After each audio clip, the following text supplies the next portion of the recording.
She posted something, and the internet completely lost it. Mia J, the woman who stood beside young Dolph through everything, who was raising his kids, who was on the path to becoming his wife before those gunshots rang out in Memphis in 2021, may have just revealed she has a new man. And fam, the hip-hop community has not been the same since. Millions of fans who watched this woman carry an unimaginable weight with unimaginable grace are now sitting with their phones in their hands asking a question nobody thought they would be asking this soon. Is Mia J really moving on? And if she is, what does that mean for the legacy of one of the most authentic voices hip-hop has ever produced? Behind the grief, behind the advocacy, behind the strength that left an entire culture speechless, something has shifted. And the truth about where Mia J is right now is more complicated, more human, and more necessary to talk about than anyone has been willing to say out loud. Yo, what's good, fam? We're about to dive deep into some real family dynamics and culture conversations that have been shaking up the hip-hop community in a way nothing has since November 17th, 2021. And I need y'all locked in from the jump, because this one hits different. We are going all the way back to the beginning, walking through who Mia J really is before any of us knew her name, how she and Dolph found each other, the family they built, the future they were planning, the tragedy that ended it, and every single step she has taken since. Because you cannot understand why this recent moment hit the way it did without understanding the full story. And the full story is one of the most powerful love stories hip-hop has quietly witnessed. Now, before we get into all of it, let me keep it 100 with y'all. There are posts circulating right now, there are screenshots, there are comment sections completely on fire. People are celebrating. People are grieving all over again. People are in those replies saying things that reveal exactly how deeply this community has always been emotionally invested. Not just in Dolph, but in the family he left behind. But yo, we are about to separate the facts from the fiction, the real from the fake. Because the conversation the culture is having right now deserves more than hot takes and reaction thumbnails. It deserves the full picture. And the full picture starts long before any of us ever heard the name Mia J. November 17th, 2021. That is the date that changed everything. Young Dolph, one of the most authentic, most independent, most uncompromising voices in hip-hop history, walked into Makeda's homemade butter cookies on Airways Boulevard in Memphis, a local bakery he was known to support regularly, a small business that represented exactly the kind of community investment he had always championed, and he never walked back out. Two gunmen entered and opened fire. Dolph was pronounced dead at the scene. He was 36 years old. The city of Memphis responded with grief that was immediate and overwhelming. Murals went up within hours. Memphis rapper Young Dolph was shot and killed at a bakery today. Young Dolph, whose real name is Adolph Robert Thornton Jr., was reportedly buying cookies at this bakery in his hometown when someone drove up and shot him. He was expected to give out turkeys for Thanksgiving on Friday. A county commissioner called his death gut-wrenching. Vigils drew hundreds of people into the streets. Artists from across the country posted tributes. Fans who had never met him wept publicly because the loss felt personal in the way that only the loss of someone genuinely authentic ever can. And Mia J, the woman who had been beside him for nearly a decade, woke up the next morning as a single mother with two children, a legacy to protect, and a grief that an entire world was watching her carry in real time. Now hold up before y'all start thinking this is just another celebrity gossip breakdown, because this is not that. This is the story of a real woman living a real life after an unreal loss. But here's where it gets real spicy, because to understand the weight of this recent social media moment, you first have to understand everything Mia and Dolph built together before it was taken away. And that story starts somewhere most people never talk about, so check it. Before Mia J was known to the world as Young Dolph's partner, before she was photographed beside him at events or recognized on social media by millions of people, she was already building something entirely on her own. Mia J grew up with a practical mindset and an entrepreneurial instinct that would define every chapter of her adult life. She entered the real estate industry as a professional before her name meant anything outside of her immediate circle. And real estate is not a glamorous entry point into public life. It is a grind. It requires consistency, reputation, and the ability to navigate complex transactions with care and precision. Mia was not chasing fame. She was not inserting herself into the industry. She was a woman doing serious work, quietly and intentionally. in a world that rarely recognizes quiet seriousness until much later. That foundational work ethic, that deep understanding of business structures, property investment, and long-term planning would later become one of the most valuable invisible contributions she made to everything young Dolph was building around him. Around 2012, when young Dolph was still grinding through the independent circuit and Paper Route Empire was being built brick by brick, he crossed paths with Mia through her work in real estate. Their connection started during a period when Dolph was actively building the financial infrastructure around his career. And this is important context, fam, because Dolph was not just making music. He was thinking about property. He was thinking about investment. He was thinking about building something that would outlast any single record deal or any single moment of industry attention. A woman who understood real estate was not just romantically appealing to a man like Dolph. She was strategically aligned with the version of himself he was actively working to become. Now, in hip-hop, we know that behind every sustained success story, there is usually a partner doing critical work that never makes the headlines. But their connection was deeper than strategy. What started as two people who genuinely respected each other's intelligence became something much more significant over the years that followed. They did not rush into public declarations. They did not perform their relationship for the culture. They simply built it privately and intentionally, the same way they built everything else in their lives. And what they built became the foundation for one of the most quietly powerful love stories this culture has ever witnessed up close. By the time their relationship had deepened into something permanent, Mia and Dolph had started a family together that became the most protected and most precious part of their shared world. Their son Trey Thornton came first, and then their daughter Ari Thornton followed. And both children became absolutely central to everything Dolph spoke about publicly in the later years of his career. When he sat down for interviews about what success meant to him, he did not lead with platinum plaques or streaming numbers or industry cosigns. He led with his kids. He talked about being present. He talked about wanting his son to see him doing the right thing, building legitimate wealth, making decisions a father could be proud of. He talked about raising Ari in an environment where she understood her own value before the world had a chance to try to define it for her. Those were not talking points for cameras. That was a man who had genuinely reorganized his entire sense of purpose around the two children he and Mia were raising together. Mia was equally committed to keeping Trey and Ari grounded despite the increasingly public nature of their lives. She did not flood social media with their images. She did not turn their childhood into content. She curated their exposure carefully and intentionally, protecting their ability to simply be children in a world that would have happily turned them into symbols overnight. That restraint was not passive. It was a deliberate parenting philosophy that both she and Dolph shared deeply, and it says everything about the kind of family they were working to build before tragedy made everything so much harder to hold together. But yo, this is where the story gets deeper than just a rapper with a beautiful family, because Mia's role in Dolph's world went so far beyond what most people on the outside were ever able to see. She was not just the woman at home. She was not just the mother of his children. She was, by multiple documented accounts from people inside Dolph's circle, one of the most trusted and involved people in the entire Paper Route Empire ecosystem.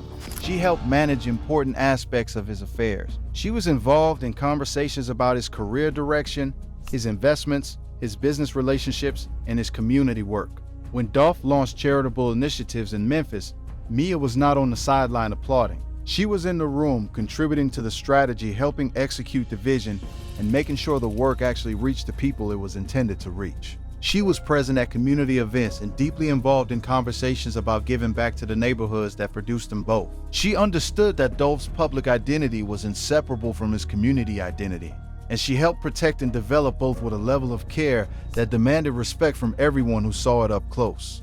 People inside Paper Route Empire have spoken publicly about how essential she was to the foundation of everything. Not in a way that diminished Dolph's genius, but in a way that every serious person knows to be true, which is that behind every sustained success story, there is usually a partner doing critical work that never makes the front page. Mia was that partner, and the culture, even when it did not always say it loudly, felt that presence and respected it on a level that went deeper than anything social media could fully capture. Now, to fully understand what Mia was supporting, you have to understand what young Dolph was actually building, because it was genuinely extraordinary in the context of modern hip-hop. Dolph made a decision early in his career that most artists in this position were not willing to make. He decided to stay independent. He had conversations with major labels. He had real opportunities to sign. He chose not to. Not because those opportunities were not legitimate, but because he had studied what happened to artists who handed control of their masters, their brand, and their future to companies whose financial interests were never actually aligned with the artist's long-term wealth. He started Paper Route Empire as a vehicle for genuine ownership. He owned his masters. He controlled his distribution. He negotiated deals entirely on his own terms. He built a label that eventually signed artists including Key Glock while remaining at the undisputed top of his own structure. His mixtape, run in the mid-2010s, built a fan base loyal in the way that only organic fan bases built on actual consistency can ever be. By the time he released Rich Slave in 2020, which debuted at number 4 on the Billboard 200, the entire industry was forced to acknowledge what his fans already knew for years. He had done it completely his way, and it had worked at the highest level, and Mia had been beside him through every single stage of that climb. What made all of it feel even more meaningful was what Dolph had said publicly about his intentions for their relationship and their future together. He talked about marrying Mia, not in vague terms, not the way artists sometimes casually gesture toward future commitments without any real intention behind the words, in concrete terms that reflected a genuine and specific plan. In interviews across several years, Dolph spoke about Mia as his partner in the fullest possible sense, and acknowledged directly that marriage was the direction they were heading together. He spoke about wanting to make it official. He spoke about their relationship as the anchor of everything else he was building in his life. People who knew him personally have described the man who was, in the years immediately before his death, becoming more grounded, more family-focused, more intentional about the legacy he would leave behind for Trey and Ari to inherit. The plan was there. The commitment was there. The love was there. What was not there was the time to see any of it through. And that is the part that makes everything surrounding Mia's life since November 2021 feel so impossibly heavy and so impossibly human at the same time. Because she was not just mourning a partner, she was mourning a future that had already been named and planned and promised. The events of November 17, 2021 do not need to be dramatized because the reality of what happened that afternoon in Memphis requires no embellishment at all. The legal proceedings that followed resulted in the convictions of Justin Johnson and Cornelia Smith for Dolph's murder, providing some measure of accountability even as accountability could never begin to address the actual magnitude of the loss. Mia J. found herself, overnight and without warning or preparation, a single mother of 2 young children, the steward of an extraordinary legacy, and the most publicly visible face of a grief that an entire culture was trying to process right alongside her in real time. What she did with that grief is what defines this chapter of her story more than anything else possibly could. Rather than retreating entirely from public life or turning her pain into constant public performance, Mia chose to build. The Black Men Deserve to Grow Old initiative became one of the most significant expressions of that grief, transformed into living purpose. Rooted in the devastating reality that young Dolph had not been allowed to grow old, the initiative focused on advocacy, community awareness, and the kind of systemic conversations that go beyond honoring one person to addressing the actual conditions that make such losses possible in the first place. Mia was not just a figurehead attached to the initiative's name for credibility. She was actively involved in pushing its message into spaces where it could create real and measurable impact. She participated in community conversations in Memphis. She appeared at events where the work was happening on the ground rather than simply at the level of social media awareness campaigns. She gave interviews where she spoke with a combination of raw honesty and composed strength that left people genuinely moved by her ability to hold both grief and purpose in the same hands at the same time. She talked about Dolph in a way that kept him present without freezing him in amber. She talked about Trey and Ari in a way that made absolutely clear that her primary commitment was their stability and their future. And through all of it, she carried herself with a dignity that earned her enormous respect from a fan base that was simultaneously grieving and watching and waiting to see what came next. Now let me break it down for y'all, because the recent social media moment that sent everything into a full spiral is where this story gets complicated in the way that only the internet can make things genuinely complicated. Mia J posted something. The specific nature of that post led a significant and very vocal portion of her audience to interpret it as evidence that she had a new man in her life. Some people read it as confirmation of a new relationship. Others interpreted it more ambiguously, but still reacted as though something completely definitive had been established by whatever they saw on that screen. The post spread rapidly through hip-hop social media channels, commentary accounts, YouTube reaction spaces, and community discussion groups at a speed that was stunning even by current standards. Within hours, the interpretation had become a viral conversation that far outpaced the actual facts of what the post itself contained. And this is not unusual. This is exactly how information moves in the social media environment that surrounds celebrity grief and public personal lives in 2024. But what made this particular moment so uniquely charged was the emotional weight sitting behind every single reaction. The real kicker, though, is understanding why that investment exists in the first place, because it is not simply about nostalgia for Dolph or sentimentality about a relationship people watch from a distance. It is about something far more complex that involves the way fans relate to the partners left behind by artists they love deeply and personally. When someone like young Dolph is taken too soon, the grief does not belong only to his immediate family. It is distributed across millions of people who found something real and true and irreplaceable in his music, his personality, his philosophy, his absolute refusal to compromise on anything that mattered to him. And when grief is distributed that way across millions of people simultaneously, it creates a strange and often deeply unfair dynamic around the people closest to the person who was lost. Mia J became, in the years since Dolph's passing, something more than a private individual processing private grief in private space. She became a symbol.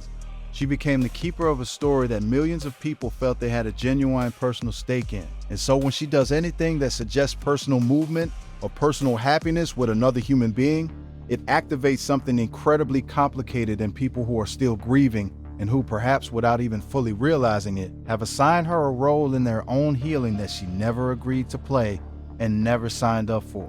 Some fans reacted to the perceived new relationship with genuine and loud happiness, celebrating and saying exactly what needed to be said, which is that Mia J is a full human being who deserves love and peace and joy on her own terms and on her own timeline. Other fans reacted with pain that was real even when it was not entirely fair, because the image of Mia moving forward collided with their own unresolved grief in ways that had absolutely nothing to do with what Mia actually owes anyone on this earth.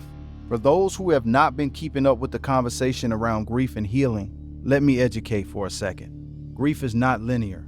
This is not an opinion or a perspective or a hot take. This is something documented extensively in research on bereavement and echoed consistently by therapists, grief counselors, and the testimony of countless people who have survived the devastating loss of a partner they loved. Grief does not follow a timeline that the internet gets to vote on or approve. There is no designated moment at which someone becomes officially allowed to experience joy again without being accused of betraying the person they lost. Mia J has spent years honoring young Dolph in ways that have been public and documented and genuine and consistent. She has kept his name alive. She has raised his children with visible love and visible intention. She has turned his death into a platform for community advocacy that extends far beyond social media posts. And the idea that doing all of that simultaneously creates some eternal obligation to remain romantically alone indefinitely is not love for Dolph. It is the imposition of a narrative onto a real human life in a way that serves the emotional needs of observers rather than the actual well-being of the woman at the absolute center of the story. The street's been talking about this tension for years, and it is past time the culture addressed it directly and honestly. Real talk, young Dolph's legacy today is something that no single social media controversy can touch or diminish. Paper Route Empire continues to operate. Key Glock has carried the flag with genuine dedication, dropping projects that honor Dolph's spirit while establishing his own clear identity within the label's framework. The ownership model Dolph championed continues to provide for his children exactly the way he always intended it to. His catalog, which he owned entirely, continues to reach new listeners who discover him through streaming platforms, social media references, and the testimonies of artists across multiple generations who consistently cite him as a defining influence on how they think about their careers and their independence. His impact on Memphis cannot be overstated by anyone who understands what it means to come from a city historically overlooked by the larger hip-hop conversation, and to become one of the clearest and most undeniable examples of what Memphis artists could achieve completely on their own terms. The murals are still up. The conversations about him in barbershops and on corners and in studios have not faded even slightly. He is still being studied and discussed and held up as a model by people trying to build something real in an industry specifically designed to extract rather than empower. That staying power is the truest measure of a legacy that belongs to history. Now, let that sink in for a minute. The legacy and the personal life of the person left behind are not the same thing. They exist in parallel, without one ever diminishing the other. Mia J can be a devoted mother raising Trey and Ari with Dolph's values at the absolute center of their upbringing. And she can also eventually find companionship again on her own terms. She can continue to advocate through Black Men Deserve to Grow Old, speak his name with love and specificity, protect the legacy they built together through years of genuine partnership. And she can also eventually allow another human being to sit beside her at the dinner table. These things are not in conflict with each other. They only appear to be in conflict when we allow grief, even genuine and beautiful and deeply felt grief, to become a cage rather than a container. The children Dolph left behind deserve a mother who is whole. And a mother choosing to become whole again is not a betrayal of the man whose children she is raising every single day. It is the living proof that the love was real enough to survive even the most unthinkable loss and still want to keep going forward. At the end of the day, Mia J's story is not just about moving on or not moving on. It is about what it looks like to live completely and honestly and fully in the aftermath of something that should have been impossible to survive at all. It is about raising two children who will grow up carrying the name and the legacy of one of hip-hop's most beloved independent artists, while watching their mother demonstrate every single day that life continues to demand presence, even when presence feels like the hardest possible thing. It is about what it looks like when someone who was always doing serious and essential work in the background steps into the full light of public visibility and refuses to be reduced to a symbol or a storyline or a grief performance for other people's consumption. Mia J has been a businesswoman, a mother, an advocate, a partner, a griever, and a builder, all at exactly the same time. She has done all of it with the consistency and a grace that the culture has noticed and felt even when it has not always known how to articulate what it was witnessing. The real question now is not whether Mia is moving forward. The real question is whether the culture that loves young Dolph's legacy is mature enough and honest enough with itself to celebrate her doing so. Because the greatest tribute anyone can pay to a man who spent his entire career talking about building generational wealth, raising his children right, owning everything he touched, and living with absolute integrity is to allow the woman who shared every part of that vision with him to continue living with that same integrity, on her own terms, on her own timeline, guided by her own heart and her own healing. Dolph would have wanted his children to be okay. He would have wanted Mia to be okay. The music said it clearly. The choices he made every single day of his life said it even more clearly. He was building for the long game, for the people who would still be here after the lights dimmed and the crowd went home. And Mia being here, being present, being whole, is exactly what that long game looks like from the inside. What are your thoughts on Mia J's journey and the conversation the culture is having right now about grief, legacy, and what it means to move forward? Drop it in the comments and keep it respectful. And click on the video on screen for more deep dives into the stories behind hip-hop's most powerful legacies.